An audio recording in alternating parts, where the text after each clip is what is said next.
Hello everyone, this is Silhouette.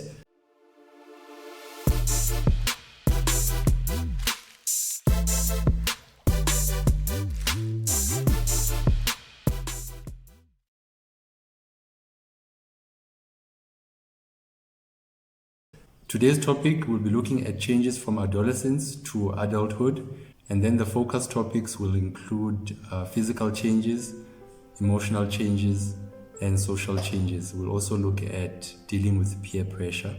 For more notes on this lesson, please check on the description below.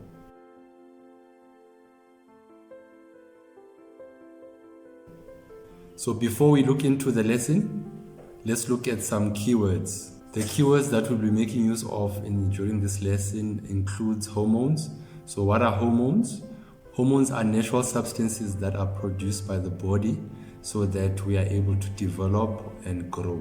And then the second keyword that we'll be looking at is physical changes. Those are the changes that happen in your body. Next is emotional changes. These are changes in your thinking and feelings. And then social changes refer to our relationship with others, our friends, our family, our classmates, the people in our communities. And then peer pressure is the feeling that you must do something that your group is doing or your friends that are doing so that you may be respected by them.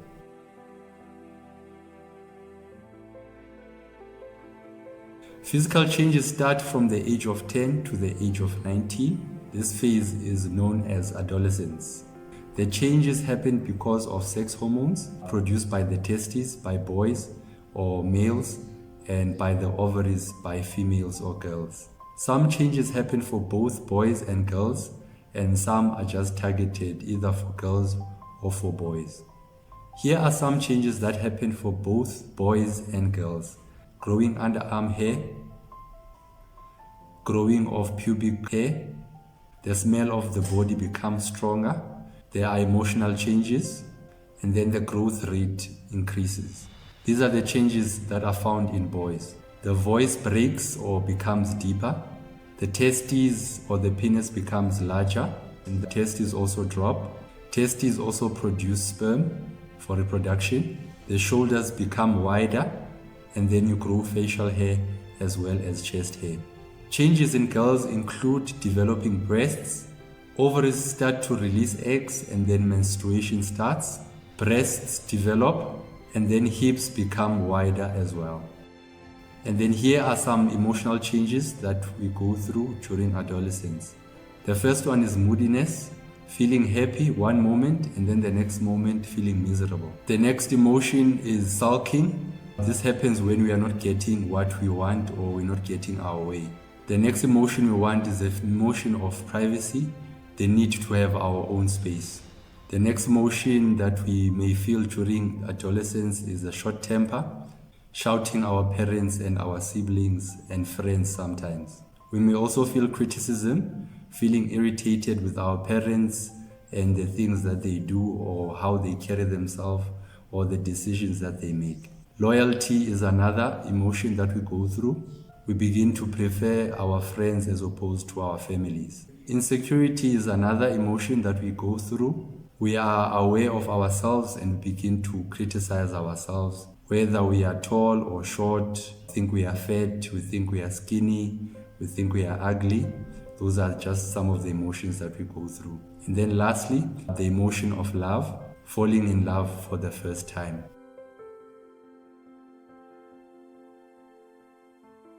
The next aspect that we'll be looking at in this lesson are social changes. So social changes are broken down into three. The first being early adolescence, which comprises of our dependence on our family members for basic things. And then we start to interact with friends more in early adolescence. And then the views and the perceptions of our friends becomes more important than our families. We start going against our families due to pop culture or the culture that is surrounding us.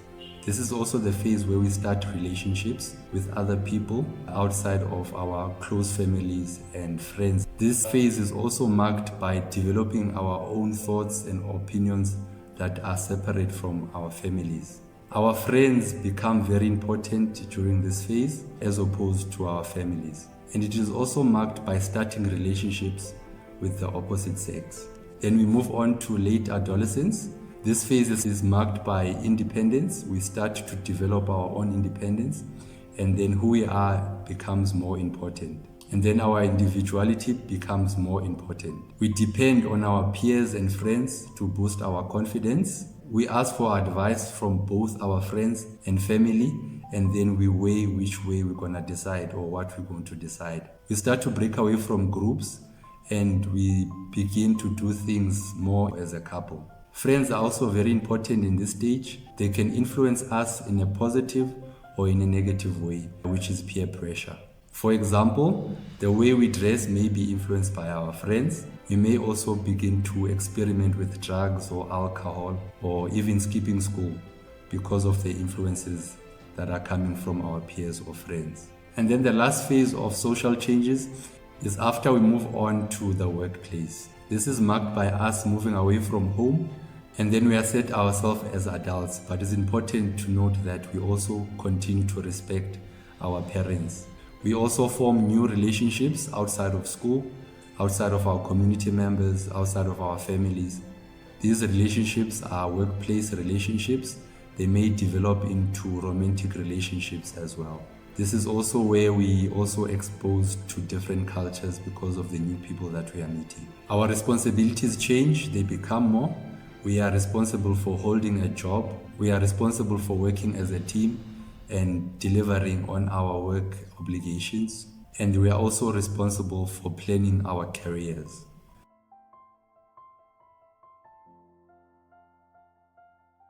And then the last aspect that we're looking at during this lesson is peer pressure. So we've mentioned physical changes, we've mentioned emotional and social changes. With those changes and the people that we meet, the environment that we find ourselves in, the people that are around us, mainly our peers and friends. I did mention earlier that they may influence us in a positive or a negative way. So to avoid negative peer pressure, here are some few tips. The first one is be true to yourself, meaning that don't become what you think people are expecting of you. So be true to yourself and do what you feel is right. Next is make your own choices for your life, and those choices must be good for the life that you want to lead. Be assertive. Tell people what you think, what you feel, what you want, and what you will do and what you will not do. Talk to someone that is going to listen to you, encourage you, and motivate you. And that person is also in a position to help you as well. And then lastly, it is important to change or find a group of friends or people that are more like you so that you don't have to change who you are as a person. And with that, we have reached the end of the lesson. And once again, for more comprehensive notes on this lesson, please find the link on the description below. The next lesson will be focusing on coping with change and how to make friends. Peace.